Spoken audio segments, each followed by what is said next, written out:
Welcome guys, today we are going to learn about using 7-segment display. I think this is my first video doing a 7-segment display, so I'm going to show you how we can connect this 7-segment display using CD4026, which is the driver IC, and AD555, which will be used as the frequency input signal to the CD4026. So it's not hard, it's very easy, and so we light it up. You can see it's counting 2, 3, 4, and this signal, this speed of this frequency is controlled by this capacitor. So if I use a smaller capacitor, then the more how fast it's going to run. So welcome very much, please enjoy the show.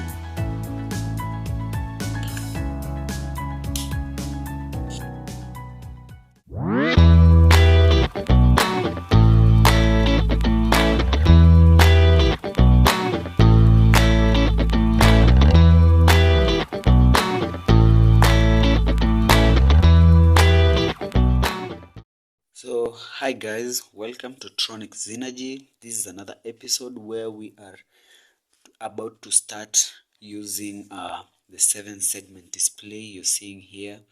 So this is my first video showing you how to connect these 7-segment displays, and an example of a 7-segment display is right here.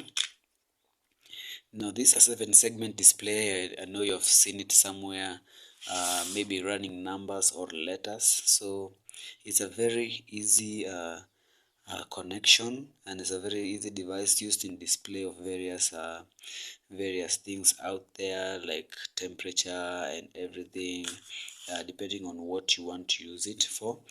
So as you can see right here, these there are two types of 7-segment. There's a common anode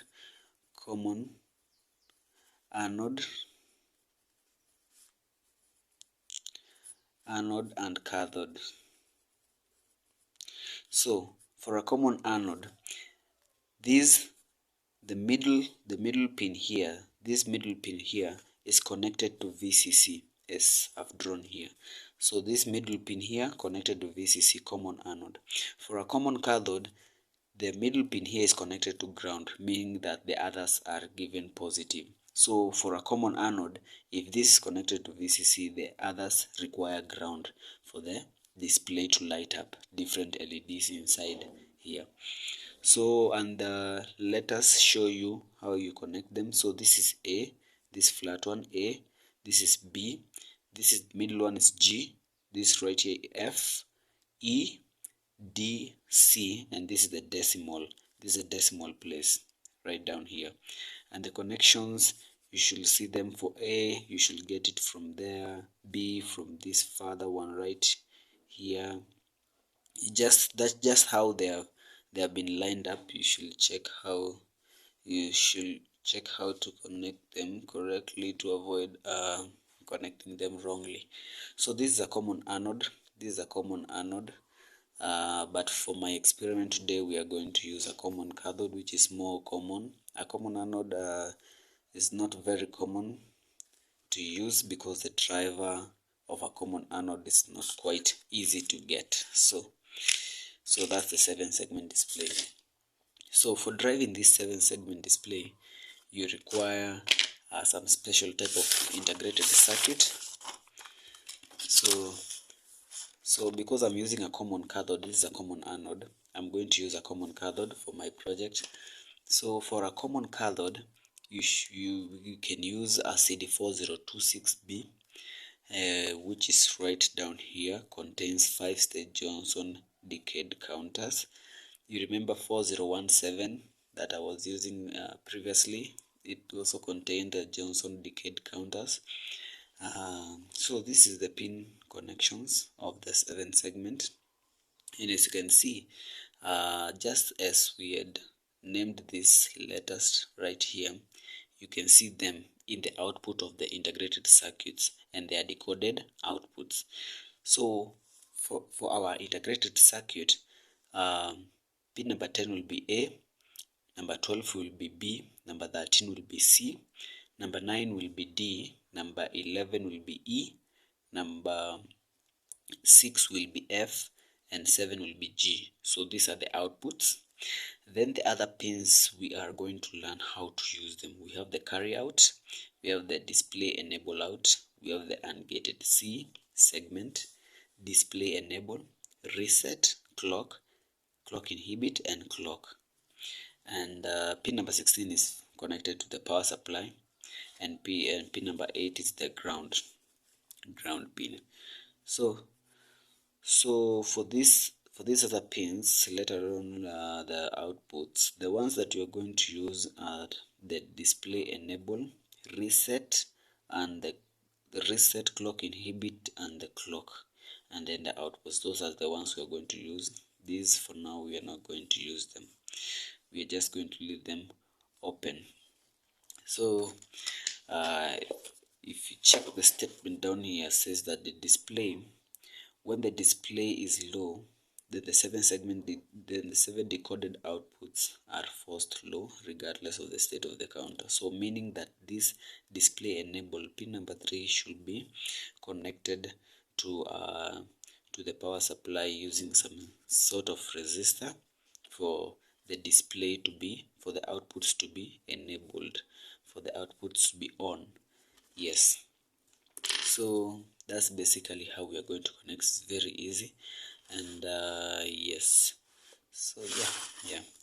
So, and there are very many characteristics, only that I chose those few ones that we are special, that you are going to really be using. So the supply voltage minimum is 3 volts and maximum is 18 volts. So you should check your power supply very well to avoid causing any damage to the integrated circuit. And the clock input frequency at 5 volts VDD, maximum will be 2.5 megahertz.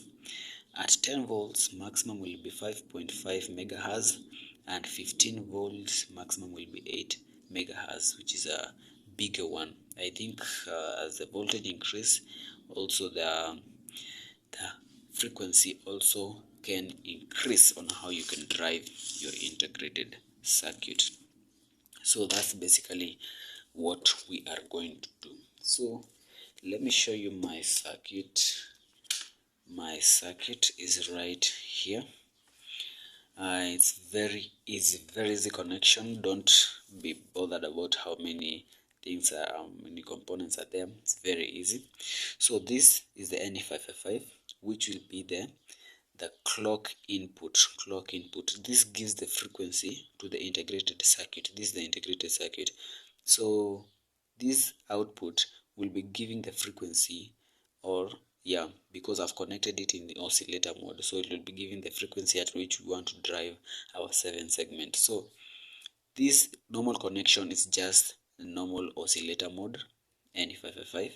Then it goes straight to the clock right here. Now clock inhibit and reset, we ground them, connect them together, then ground them. So that's why you see this white jumper right here connecting 15 and pin number 2. Then I've grounded them, connected them to the ground rail.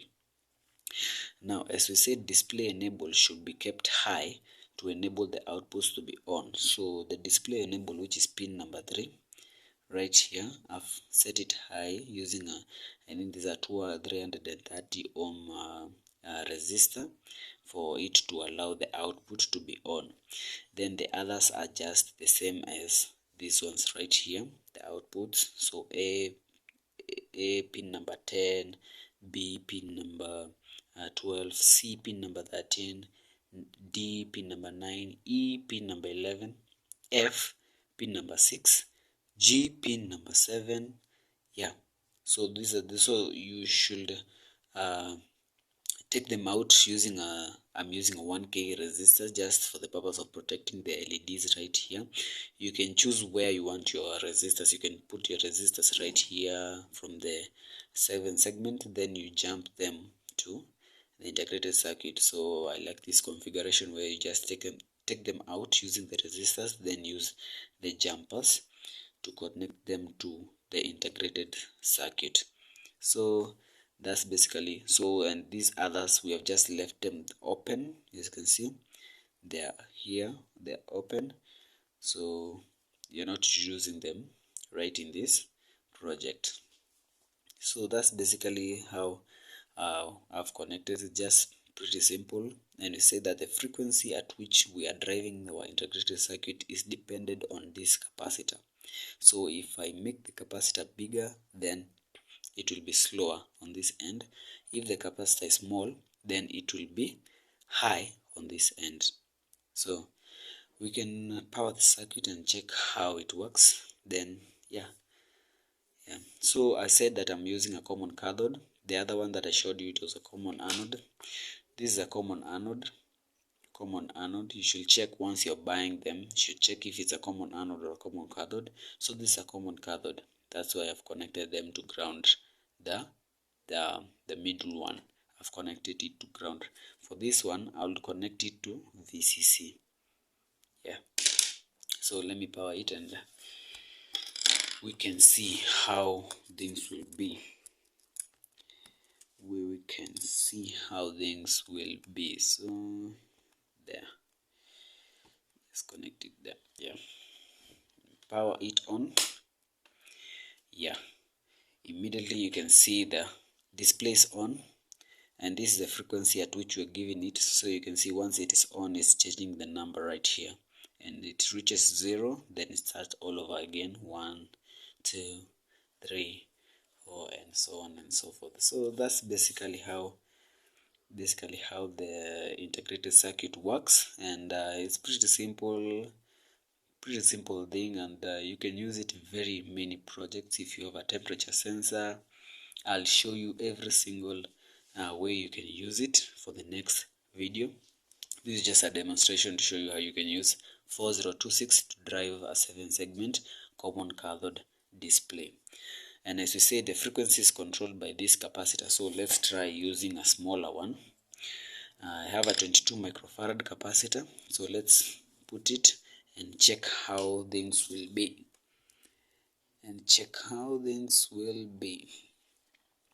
So 22 microfarad capacitor really stepping up. It's really fast. So you can see the numbers are really running fast because it takes short time to charge and discharge, and the frequency being taken to the clock really makes the display or gives the output a very fast signal. So that's why you're seeing it really running fast. And you can use even a smaller one. This is a 10 microfarad capacitor. So this, I should expect it to run even faster. You can see it's really fast, very fast. You cannot even try to go on with it. It's really fast. Going any further, it will tend to stop the circuit, because I think we had said that for 5 volts, which I'm using, maximum is 2.5. so any beyond this frequency, it cannot work. So thank you very much, guys, for watching. Please subscribe to Tronic Energy to get more of this. Next video, I'm going to show you, we are going to start using like sensors, and they appear here on the display to show you different forms of how you want your output. So you can change your output. If you don't just want your output to be an LED, you can put a display which is more better and efficient. So next time trying to use some special sensors for you to get to see how you can use this configuration in different circuits. So thank you very much, guys, for watching, and see you next time.